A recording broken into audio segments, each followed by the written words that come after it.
Assalamualaikum warahmatullahi wabarakatuh. Bismillahirrahmanirrahim. Alhamdulillahirabbil alamin. Wassalatu wassalamun ala asrofil anbiya'i wa mursalin Sayyidina Muhammadin wa ala alihi wa sahbihi ajmain amma ba'du. Perkenalkan, nama saya Seli Rahmawati, NIM 1201691 dari Prodi Akuntansi Syariah kelas 3C. Pada kesempatan kali ini, saya akan membahas materi ke-6 pada mata kuliah Islamic Marketing dan Management, yaitu tentang riset pemasaran dalam Islam, yang diampu oleh Bapak Adi Mursalin, SEMM. Pertama-tama, tentunya kita harus mengetahui apa definisi dari riset itu sendiri. Riset memiliki arti penelitian, yang dimana berasal dari kata re and search, yang berarti suatu proses investigasi yang dilakukan dengan aktif, tekun, dan sistematis yang bertujuan untuk menemukan, menginterpretasikan, dan merevisi fakta-fakta yang mana harus melakukan suatu penyelidikan, pemeriksaan, pencermatan, pencobaan, yang membutuhkan ketelitian dengan menggunakan metode atau kaidah tertentu untuk memperoleh suatu hasil dengan tujuan tertentu. Sedangkan riset pemasaran sendiri adalah identifikasi, pengumpulan, analisis, dan penyebaran atau pembagian informasi yang sistematis dan objektif untuk meningkatkan pengambilan keputusan yang berhubungan dengan identifikasi dan solusi masalah-masalah dan kesempatan-kesempatan dalam pemasaran.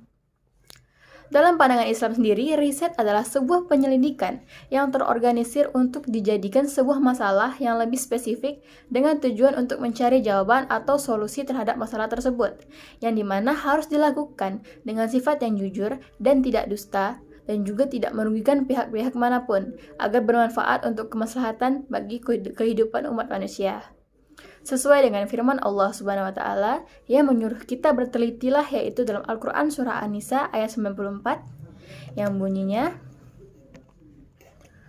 A'udzu billahi minasyaitonir rajim. Bismillahirrahmanirrahim. Ya ayyuhallazina amanu Iza dorobtum fi sabilillahi fatabayyanu wa la taqulu liman alqa ilaikumus salama lasta mu'mina tabtaguna aradul hayatid dunya fa'idallahi maghani mukassirat mukassiratun kazalika kuntum min qablu famanallahu alaikum fatabayyanu innallaha kana bima ta'maluna khabir. Yang artinya, wahai orang-orang yang beriman, apabila kamu pergi berpergian di jalan Allah, maka telitilah atau carilah keterangan, dan janganlah kamu mengatakan kepada orang yang mengucapkan salam kepadamu, kamu bukan seorang yang beriman, lalu kamu membunuhnya dengan maksud mencari harta benda kehidupan dunia.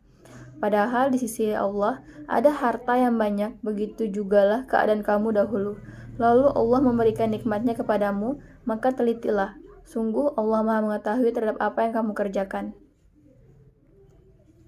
Isi kandungan dari ayat ini adalah apabila kamu pergi berperang di jalan Allah, maka telitilah atau carilah keterangan, dan janganlah kamu mengatakan kepada orang yang mengucapkan salam kepadamu, kamu bukan seseorang beriman, lalu kamu membunuhnya dengan maksud mencari harta benda kehidupan dunia. Padahal di sisi Allah ada harta yang banyak. Selanjutnya saya akan membacakan Quran surah Yunus ayat 101 yang bunyinya, Allah Subhanahu wa taala berfirman, A'udzu billahi minasyaitonir rajim. Bismillahirrahmanirrahim. Kullin zuru maza fis samawati wal ard wa ma tuhnil ayatu wan nuzuru an qaumil la tu'minun. Yang artinya, katakanlah, perhatikanlah apa yang ada di langit dan di bumi. Tidaklah bermanfaat tanda-tanda kebesaran Allah dan Rasul-Rasul yang memberi peringatan bagi orang yang tidak beriman. Quran Surah Yunus ayat 101. Isi kandungan dari ayat ini yaitu bahwa semua yang ada di bumi ini hadir untuk menunjukkan kebesaran Allah Subhanahu wa taala, terutama dalam hal menunjukkan keberadaan Allah Subhanahu wa taala, sehingga orang-orang yang tidak beriman akan sadar dan mengambil hikmah. Di samping itu, segala hal yang ada di dunia ini harus dapat dipergunakan dan dimanfaatkan untuk kebaikan. Selanjutnya saya akan membahas pentingnya riset pemasaran dalam Islam. Dalam ajaran Islam, tentu Islam telah memberikan rambu-rambu yang jelas yang harus dipatuhi umat manusia. Nabi Muhammad SAW telah mempraktikkan contoh terbaik dalam pemasaran semasa hidupnya. Sebagai pedagang, Rasulullah SAW berpegang pada 5 konsep. Yang pertama yaitu jujur, suatu sifat yang sudah melekat pada diri beliau. Kedua, ikhlas. Dengan keikhlasan, seorang pemasar dalam berbisnis tidak hanya karena materi semata. Yang ketiga, profesional. Artinya seorang yang profesional akan selalu bekerja semaksimal mungkin. Yang keempat, silaturahmi. Konsep ini mendasari pola hubungan beliau dengan pelanggan, calon pelanggan, pemodal, dan juga pesaing-pesaingnya. Yang kelima, ada murah hati dalam melakukan kegiatan pemasaran. Islam juga memandang segala aktivitas manusia yang positif dan dilakukan sesuai dengan tuntunan syariah akan bernilai suatu ibadah. Pemasaran bukan hanya sebagai aktivitas yang bertujuan untuk kemaslahatan duniawi saja, tetapi juga di ukhrawi. Apabila suatu perdagangan dilakukan sesuai dengan ketentuan syariat wajib dan juga syariat syahnya, pedagang sebagaimana ditetapkan Islam, perdagangan tersebut selain dibenarkan juga merupakan suatu ibadah. Alangkah indahnya Islam dengan bersibuk diri di bidang perdagangan mencari kekayaan materi, kesibukan tersebut juga mendapatkan nilai ibadah kepada Sang Maha Pencipta. Islam mengajarkan agar setiap aktivitas sesama manusia termasuk pemasaran dilaksanakan atas dasar keadilan dan tidak merugikan pihak manapun. Peran riset pemasaran dalam rencana dan strategi sendiri yaitu pertama, menciptakan ide-ide. Dalam memasarkan sebuah produk, kita harus menentukan ide-ide dalam memasarkan produk tersebut yang dapat memberikan keuntungan bagi produk kita sendiri. Yang kedua, memilih ide.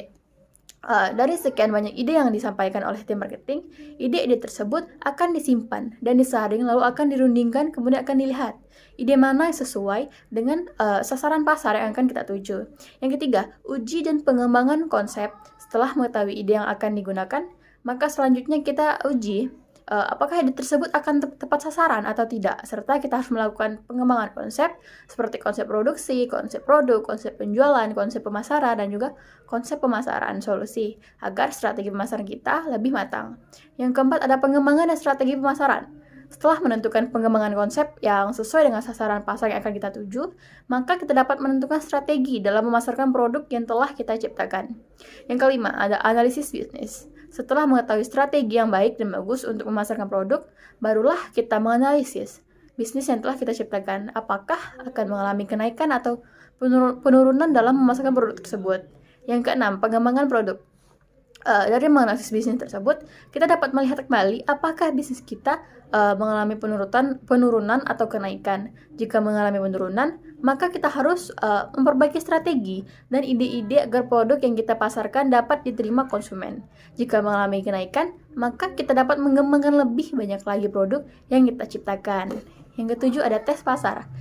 Jika mengalami penurunan, maka kita dapat mengetes kembali produk baru yang kita ciptakan ke pasar yang akan kita tuju. Jika mengalami kenaikan, maka kita bisa coba pasar internasional agar produk yang kita ciptakan bisa dikenal masyarakat luas dan dapat juga memperkenalkan produk-produk kita melalui iklan-iklan tertentu. Di dalam proses manajemen pemasaran, terdapat yang namanya needs, wants, and demands. Needs menggambarkan kebutuhan dasar manusia seperti pangan, sandang, papan, pendidikan, kesehatan, dan lain-lain. Dan needs akan berubah menjadi wants jika kebutuhan telah menjadi satu keinginan tertentu yang dapat memberikan kepuasan. Demands di sini adalah wants atau keinginan-keinginan terhadap produk atau jasa yang spesifik dan didukung oleh ketersediaan dana untuk membayar. Selanjutnya terciptalah sebuah produk dari 3 hal tersebut yang nantinya pemasaran bisa mencari nilai lebih dari produk tersebut. Setelah mengetahui nilai lebih dari produk tersebut, manajemen dapat menentukan nilai biaya yang sesuai dengan kualitas produk sehingga nantinya dapat menjamin kepuasan konsumen. Setelah menentukan nilai biaya yang sesuai dengan kualitas suatu produk yang dapat menjamin kepuasan pelanggan, maka pemasar dapat memasarkan produk tersebut agar konsumen dapat mengetahui produk yang akan dipasarkan. Selanjutnya saya akan bahas definisi dari riset pasar. Riset pasar sendiri adalah penghubung antara pemasar dengan konsumen dengan cara menyediakan informasi penting yang dapat digunakan untuk menyelesaikan masalah terkait pemasaran serta membantu dalam pengambilan keputusan pemasaran. Klasifikasi riset pasar sendiri terdapat 2 riset, yaitu pertama riset untuk identifikasi masalah. Riset ini riset yang diadakan untuk mengidentifikasi masalah tidak harus ada saat ini, tetapi kemungkinan besar yang akan muncul di masa-masa yang akan datang. Riset ini terdiri dari pertama riset potensi pasar, kedua riset pangsa pasar, yang ketiga riset kesan, keempat riset karakteristik pasar, yang kelima riset mengenai penjualan, 6 riset tren bisnis, dan terakhir ada riset peramalan. Yang kedua ada riset untuk pemecahan masalah. Riset pemecahan masalah ini adalah riset yang diadakan untuk menolong memecahkan masalah yang lebih spesifik di dalam pemasaran. Riset ini terdiri dari 5, yang pertama riset segmentasi, yang kedua riset mengenai produk, 3 riset mengenai harga, 4 riset mengenai promosi, dan 5 riset mengenai distribusi. Selanjutnya, saya akan menjelaskan proses riset pasar. Proses riset pasar sendiri pertama yaitu dimulai dari merumuskan masalah. Peran proses ini sangat penting dalam memahami dengan baik tujuan apa yang akan kita capai nantinya. Selanjutnya, kedua, memutuskan desain riset. Menentukan cara pengambilan data, cara pengujian hipotesis, dan kemungkinan untuk mengumpulkan kuesioner. Desain riset umumnya ditentukan berdasarkan parameter yang menentukan hasil akhir riset. Selanjutnya, melakukan rancangan metode pengumpulan data. Riset pemasaran menggunakan dua sumber yaitu data primer, biasanya diperoleh langsung dari lapangan, dan yang kedua ada data sekunder yang diperoleh dari buku atau dari referensi-referensi. Selanjutnya, proses keempat, pengumpulan data. Mengumpulkan data lewat beberapa metode seperti interview, observasi, lapangan, kuesioner, dan sebagainya. Yang kelima ada analisis data. Data yang diperoleh hampir tidak ada gunanya jika tidak dianalisis. Anda perlu mengambil kesimpulan riset lewat menganalisisnya dan juga menginterpretasikan data yang telah didapatkan. Yang keenam, membuat laporan riset. Hasil akhir dari proses riset ini bisa berupa hasil penelitian, kesimpulan, ataupun rekomendasi penelitian yang selanjutnya dipakai sebagai bahan pertimbangan untuk mengambil keputusan atau menyelesaikan masalah-masalah tertentu. Lalu saya akan membahas pengertian dari primary research. Penelitian primer atau primary research adalah jenis penelitian di mana peneliti mengambil data dari sumber asli secara langsung. Dengan kata lain, peneliti adalah tangan pertama yang mengumpulkan data. Data mungkin adalah informasi kualitatif atau kuantitatif. Informasi kualitatif tidak dapat diukur, dihitung, serta dideskripsikan dengan menggunakan angka, misalnya pendidikan, jenis kelamin, preferensi, atau opini responden. Sedangkan informasi kualitatif memiliki nilai yang dapat diukur dengan angka, misalnya seperti pendapatan atau jumlah produk yang dibeli per bulannya. Ada 4 metode penelitian primer. Yang pertama, survei. Dalam survei, peneliti mengumpulkan data dari kelompok responden yang telah ditetapkan atau dengan sampel. Topik bervariasi tergantung pada tujuan penelitian. Dalam riset konsumen misalnya, itu mungkin meliti sikap, kesan, opini, dan tingkat kepuasan konsumen terhadap sebuah produk atau merek. Yang kedua ada wawancara. Wawancara mirip dengan survei, di mana peneliti berinteraksi langsung dengan responden. Itu mungkin dapat melalui telepon ataupun dengan tatap muka langsung. Proses wawancara dapat dilakukan di mana saja, apakah itu di jalan atau di rumah, tergantung pada sampel yang dipilih. Wawancara sebagian besar mengandalkan pertanyaan terbuka dan menggali lebih dalam jawaban dari responden. Yang ketiga ada kelompok fokus. Dalam hal ini, peneliti mengumpulkan beberapa orang untuk mendiskusikan suatu masalah. Mereka mungkin adalah konsumen terpilih atau para ahli. Topik didiskusikan bervariasi tergantung pada jenis penelitian. Itu mungkin tentang suatu produk, layanan, iklan, atau gaya kemasan baru. Peneliti kemudian mengajukan pertanyaan tersebut kepada anggota kelompok dan mendorong mereka untuk secara aktif mendiskusikan tanggapan mereka. Yang keempat ada observasi.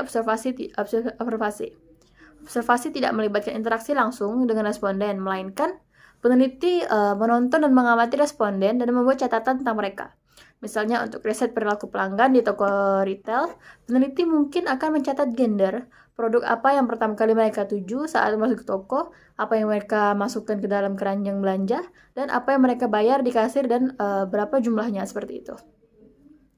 Adapun manfaat penelitian primer adalah yang pertama lebih terkini.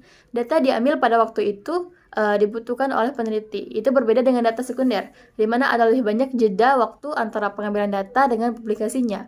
Selain itu, peneliti juga dapat memperbaharui data secara reguler sesuai dengan kebutuhan. Yang kedua, lebih relevan.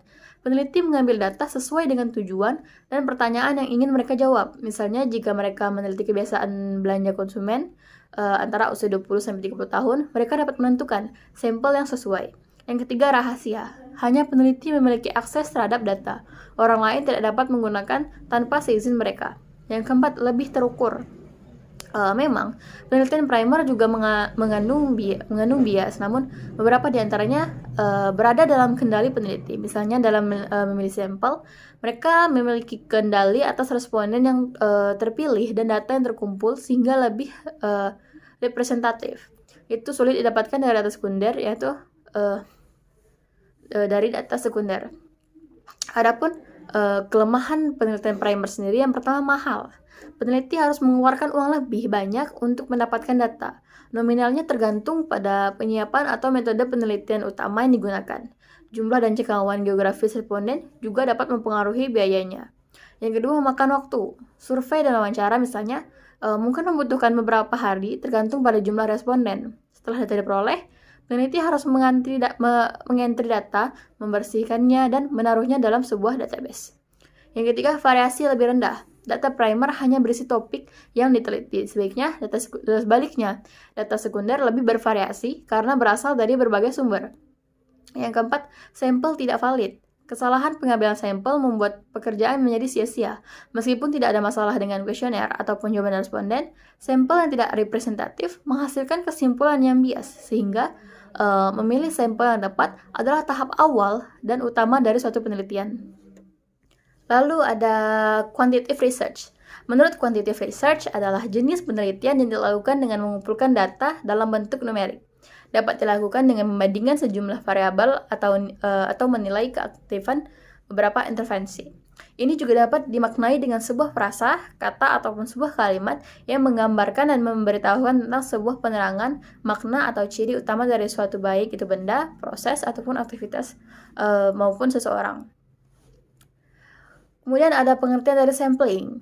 Sampling sendiri adalah teknik pengambilan sampel dari populasi. Sampel yang merupakan sebagian dari populasi tersebut kemudian diteliti dan hasil penelitian tersebut kemudian dikenakan pada populasi generalisasi. Secara umum, ada dua jenis teknik pengambilan sampel, yaitu sampel acak atau random sampling dan sampel tidak acak atau non-random sampling. Sampling atau pengambilan sampel dalam pemasaran bertujuan untuk membantu tim pemasaran dalam mengatasi keterbatasan yang dapat dijumpai di lapangan, seperti apabila populasi terlalu banyak atau jangkauan terlalu luas sehingga tidak memungkinkan bagi kita untuk melakukan pengambilan data pada seluruh populasi. Terkenal dalam hal keterbatasan tenaga, waktu, dan juga biaya. Adanya asumsi awal bahwa keseluruhan dalam populasi bersifat seragam sehingga bisa mewakili oleh beberapa sampel yang akan kita ambil. Adapun metode yang digunakan dalam menarik sampel sendiri terdiri dari yang pertama teknik pengambilan acak atau random sampling. Di sini adalah cara untuk teknik pengambilan sampel di mana teknik tersebut menggunakan kaidah peluang dalam penentuan elemen sampelnya. Teknik ini memberikan kesempatan yang sama untuk setiap elemen populasi untuk menjadi sampel atau contoh. Misalkan jika suatu populasi memiliki elemen populasi sebanyak 50, sedangkan yang akan dijadikan sampel adalah 25, maka setiap elemen tersebut mempunyai kemungkinan 25/50 untuk bisa dipilih menjadi sampel. Yang kedua ada teknik pengambilan sampel tidak acak atau non-probability sampling.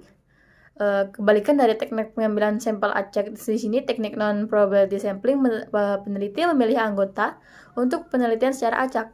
Metode pengambilan sampel ini bukan proses seleksi tetap atau standar. Dalam teknik yang satu ini, tidak semua elemen populasi memiliki kesempatan yang sama untuk dimasukkan dalam sampel. Seperti itu. Dari artikel yang telah diberikan, yaitu tentang pengantar riset pemasaran, setelah membacanya, saya dapat mengetahui, pertama, kajian tentang Islam dan pemasaran dapat dibahas dalam dua tahap yang berbeda, yaitu penghilangan dan penemuan. Yang pertama, penghilangan. Tahap penghilangan berkaitan dengan kelangkaan minat pada pengosepan dan studi tentang kaum muslim sebagai konsumen. Dalam kaitannya dengan bisnis, para orientalis menguatkan suatu pendapat bahwa Islam tidak cocok atau bertentangan dengan ideologi konsumen kapitalis dan menggolongkan kaum muslim di luar nilai-nilai dan praktek budaya konsumen barat. Sedangkan dari perspektif ilmu ekonomi Islam, ketidakcocokan tersebut memang pasti dan real. Yang kedua ada penemuan. Ada beberapa perkembangan politik, sosial, budaya, dan ekonomi yang mendasari minat pada konsumen muslim. Dalam terakhir ini, beberapa studi tentang pergerakan Islam mulai nampak. Studi juga menunjukkan bahwa pasar dan konsumsi memainkan peran penting dalam pertumbuhan dan penyebaran atau perkembangan pergerakan ini dalam mengejar tujuan bisnisnya. Mereka mengombinasikan aktivitas religius dan ekonomi melalui norma dan nilai etika Islami. Dan dari artikel kedua yang berjudul Riset Masa Depan tentang Islam, Konsumsi dan Pemasaran, berdasarkan pada artikel tersebut, di sini menunjukkan bahwa diperlukan suatu pemahaman yang lebih mendalam mengenai konsumen muslim dan pasar islami serta persyaratan-persyaratan yang harus dipenuhi oleh pemasar yang menggunakan pendekatan perbedaan. Dengan kata lain, sebagai ganti dari fokus pada perbedaan dan memisahkan konsumen muslim sebagai pasar yang terpisah dari pasar secara umum, kita harus memperhatikan bagaimana perbedaan semacam ini berperan dalam kehidupan konsumen sehari-hari. Kita juga harus menguji hal-hal selain agama, misalnya seperti sumber daya ekonomi dan budaya. Pemahaman tentang konsumen muslim juga berkaitan dengan adanya interaksi antar agama dengan variabel-variabel identitas. Komunitas konsumen muslim diikat oleh iman, tetapi seperti halnya kelompok konsumen lainnya, mereka juga dipengaruhi oleh variabel identitas, seperti jenis kelamin, kelas sosial, umur, etnik, dan lain-lain. Sebagai contoh, menganalisis konsumen muslim di Jerman, konsumen muslim Indonesia di Jerman dalam hal ini, Islam adalah deskripsi yang umum, sedangkan variabel identitasnya adalah sangat berbeda pada kasus ini. Untuk itu, maka riset mendatang harus menunjukkan bagaimana religiusitas kaum muslim berinteraksi dengan ideologi, etika, nilai-nilai subjektif, dan juga yang lainnya. Jadi, jelaslah sekarang bahwa manajer pemasaran mestinya tidak mengonsumsikan konsumen muslim adalah homogen dalam perilaku pembeliannya. Dan manfaat yang dapat saya peroleh setelah membaca artikel-artikel tersebut adalah kita bisa mengetahui tentang riset pemasaran Islami dalam perspektif masa lampau dan juga masa depan.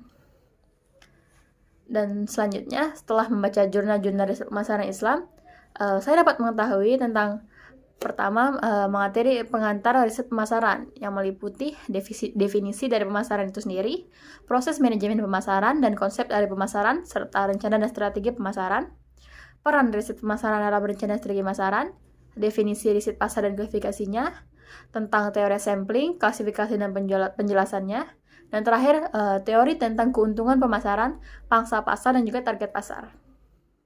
Selanjutnya,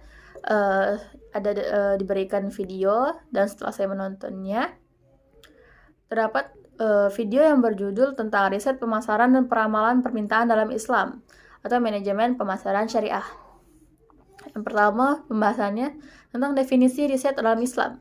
Riset pemasaran adalah proses identifikasi, pengumpulan analisis, dan penyebaran informasi tentang masalah-masalah dan kesempatan-kesempatan pasar secara sistematis, di mana hasil yang diperoleh dipakai sebagai bahan pertimbangan untuk membuat keputusan-keputusan untuk mengevaluasi, memonitor, dan mengoptimalkan performa pemasaran. Yang kedua, membahas tentang pentingnya riset pemasaran dalam Islam. Karena riset pemasaran digunakan untuk melakukan pengumpulan, pengolahan, analisis, dan interpretasi data secara sistematik, sehingga dapat digunakan sebagai masukan dalam pengambilan keputusan di bidang pemasaran, barang, dan juga jasa. Informasi yang diperoleh dari riset pemasaran sangat berguna untuk mengidentifikasi peluang pasar, menyusun, merevisi, mengevaluasi taktik, dan strategi pemasaran, serta memahami pemasaran sebagai proses yang komprehensif. Islam mengajarkan agar setiap aktivitas manusia dilaksanakan dengan tertib dan terencana sesuai dengan surah Al-Hasyr ayat 18. Yang ketiga, ada fitur riset pemasaran. Riset yang baik menurut Cooper and Emory dalam Hidayat dan Amiruddin harus memenuhi kriteria dan karakteristik antara lain seperti pertama, kejelasan tujuan, yang kedua, teguh pendirian, yang ketiga, jujur dan objektif, 4, bersifat pengujian, 5, bersifat pengulangan, 6, bersifat penyederhanaan, 7, berlaku umum. Yang keempat ada proses riset pemasaran. Prinsipnya dapat diklasifikasikan menjadi dua, yaitu riset identifikasi masalah dan riset pemecahan masalah. Pada riset pemasaran memiliki proses atau tahapan. Lebih lanjut seperti penjelasan masing-masing tahapan tersebut dari riset pemasaran. dimulai dari perumusan masalah, penentuan desain riset, perancangan dan pengumpulan data, sampel dan pengumpulan data, hasil dan interpretasi data, dan terakhir adalah laporan riset. Materi yang kelima yang dibahas yaitu pengukuran produktivitas pemasaran dalam konsep Islam. Pengukuran produktivitas berhubungan dengan perubahan produktivitas sehingga usaha-usaha untuk meningkatkan produktivitas dapat dievaluasi. Tujuan pengukuran produktivitas adalah untuk menilai apakah efisiensi produktif meningkat atau menurun. Hal ini berguna sebagai informasi untuk menyusun strategi bersaing dengan kompetitor. Produktivitas muncul karena adanya suatu proses transformasi yang berlangsung. Mengukur produktivitas sendiri, salah satu tugas terpenting dalam riset pemasaran adalah menilai efisiensi dan aktivitas kegiatan pemasaran. Ada dua pendekatan komplementer untuk mengukur produktivitas pemasaran, yaitu pertama, ukuran pemasaran, dua, pemodelan bauran pemasaran. Yang keenam, ada peramalan dan pengukuran permintaan pasar. Mengukur permintaan pasar saat ini, peramal permintaan mendatang, peramalan penjualan masa lalu, dan terakhir adalah metode uji pasar. Sekian penjelasan saya pada topik kali ini. Semoga materi ini dapat manfaat bagi saya sendiri maupun para pendengarnya. Mohon maaf jika ada kesalahan kata ataupun lain-lain karena manusia tempatnya salah, tidak ada manusia yang sempurna. Saya tutup untuk pertemuan kali ini dengan doa penutup majelis. Subhanakallahumma wa bihamdika asyhadu an la ilaha illa anta astaghfiruka wa atubu ilaik. Wassalamualaikum warahmatullahi wabarakatuh.